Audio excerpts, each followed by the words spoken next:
Bonjour à tous, aujourd'hui dans cette vidéo, je vais vous expliquer comment régler des freins à tirage latéral. Parce que c'est vrai que pour certains, c'est un casse-tête. On a tous eu des problèmes quand on a installé ce type de frein. Alors cette vidéo, elle est valable quelle que soit la marque des freins que vous ayez. Hein. Que ce soit des Shimano, des Campagnolo, des Weimann, des Universal. Voilà, on a tous un problème quand on installe ce genre de frein. Les problèmes qu'on va avoir, c'est qu'on a par exemple un patin qui touche la jante avant l'autre. On a un étrier qui est mal centré sur la jante. On a aussi la moitié de l'étrier qui bouge et l'autre qui ne bouge pas. Donc tout de suite, ce qu'on va voir, c'est ce qu'il faut faire sur votre étrier de frein avant même de l'installer sur le vélo.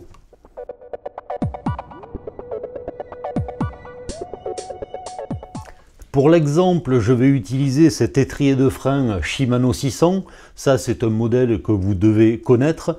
Donc cet étrier, je l'ai entièrement démonté, je l'ai nettoyé, je l'ai remonté. Et ce qu'on va voir, c'est qu'est-ce qu'il faut faire.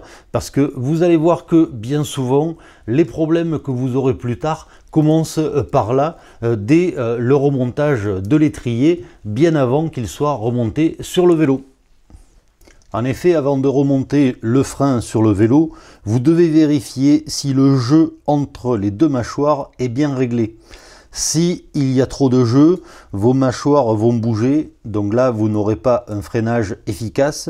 Au contraire, si il n'y a pas assez de jeu, les deux mâchoires vont être bloquées et donc elles ne marcheront pas bien quand vous allez tirer sur la poignée. Ça va ralentir le mouvement de ces mâchoires. Pour contrôler si le jeu est bien réglé, ce qu'il faut dans un premier temps, c'est enlever le ressort. Donc là, à l'aide d'une pince, on va supprimer le ressort. Comme ça, on verra comment fonctionnent les deux mâchoires entre elles. Là, le ressort est complètement libéré et on va actionner les deux mâchoires. Là, vous voyez que ça coince un peu. Alors qu'avec le ressort, la force du ressort rappelait les mâchoires. Donc là, ça veut dire que les mâchoires sont beaucoup trop serrées. Donc ce qu'on va faire, c'est qu'on va agir sur la vis centrale, ici, et on va débloquer un petit peu. Voilà. Et il faut que, voilà, là, ça bouge librement. Et maintenant, c'est bien que ça bouge librement, mais il ne faut pas qu'il y ait trop de jeu. Donc on va essayer de faire bouger les mâchoires entre elles. On sent un petit peu de jeu, on va resserrer un peu.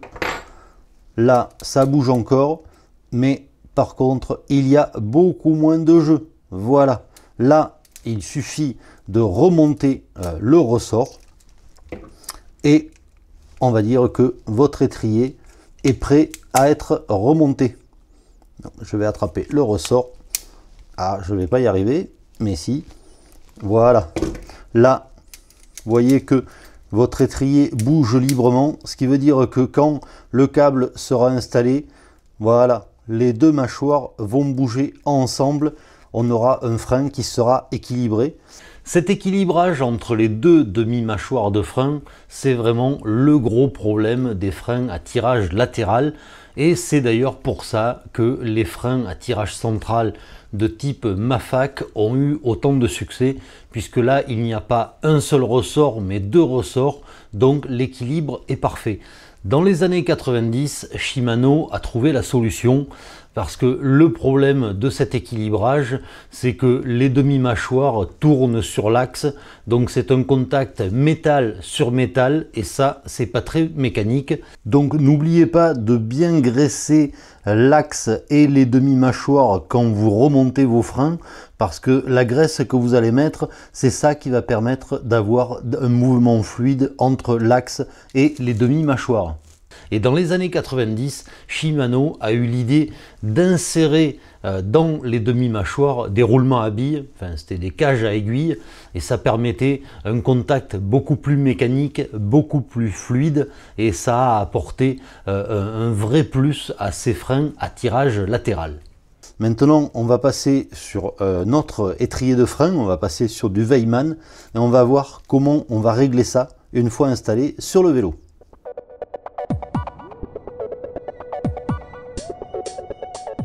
Sur le vélo, on va pouvoir installer notre étrier de frein. On va le bloquer sur la fourche. Ça, c'est un moment important puisque c'est là qu'on va centrer l'étrier par rapport à la roue. Donc, pour bloquer l'étrier, on met une rondelle et derrière, on met un écrou. Pour l'instant, on va le serrer à la main. Alors là, c'est un écrou frein, donc je suis quand même obligé d'utiliser une clé pour au moins approcher l'écrou de la tête de fourche. Alors il y a une technique qui est simple, que vous pouvez utiliser. Il vous suffit de freiner pendant que le frein n'est pas encore fixé. Là, ça veut dire qu'en freinant, les deux patins vont se plaquer de part et d'autre de la jante. Et à ce moment-là, vous allez bloquer votre étrier de frein. Voilà. Là, il est bien bloqué, je le bloque encore plus. Et quand je relâche le levier de frein, normalement, les deux patins reviennent. Et donc là, j'ai à peu près le même espace de chaque côté entre la jante et le patin. Voilà, là, on a un étrier qui est bien réglé.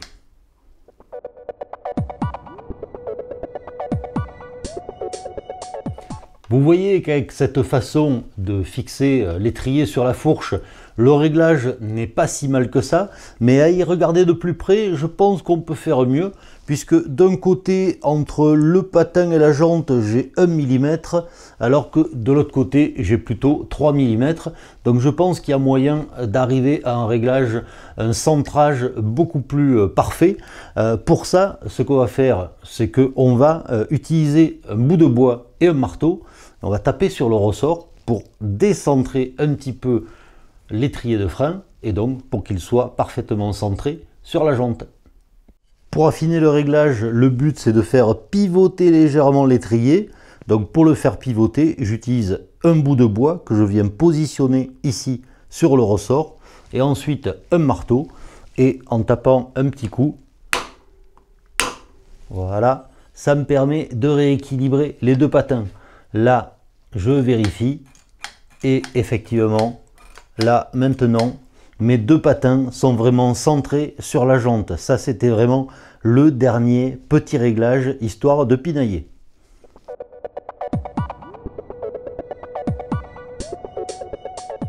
Là, sur ces freins Weimann, j'ai été obligé d'utiliser un petit bout de bois et un marteau pour recentrer l'étrier de frein vraiment sur la jante. Mais il faut savoir que sur certaines marques d'étriers de frein, notamment sur les Campagnolo, il y a une empreinte, on peut mettre une clé de 13 et à ce moment-là, on peut tourner l'axe, tout l'étrier avec une clé pour le centrer vraiment parfaitement sur la jante. Donc c'est un petit peu plus mécanique que d'utiliser un bout de bois et un marteau. En tout cas, voilà, vous voyez, il y a quelques petites erreurs qu'il ne faut pas faire quand on monte des étriers de frein à tirage latéral. Mais vous voyez que le réglage n'est quand même pas sorcier et au final, vous aurez un meilleur freinage et vous serez quand même beaucoup plus satisfait de votre travail. En tout cas, moi, j'espère que cette vidéo vous sera utile. Et comme toujours, je vous dis à bientôt pour d'autres vidéos.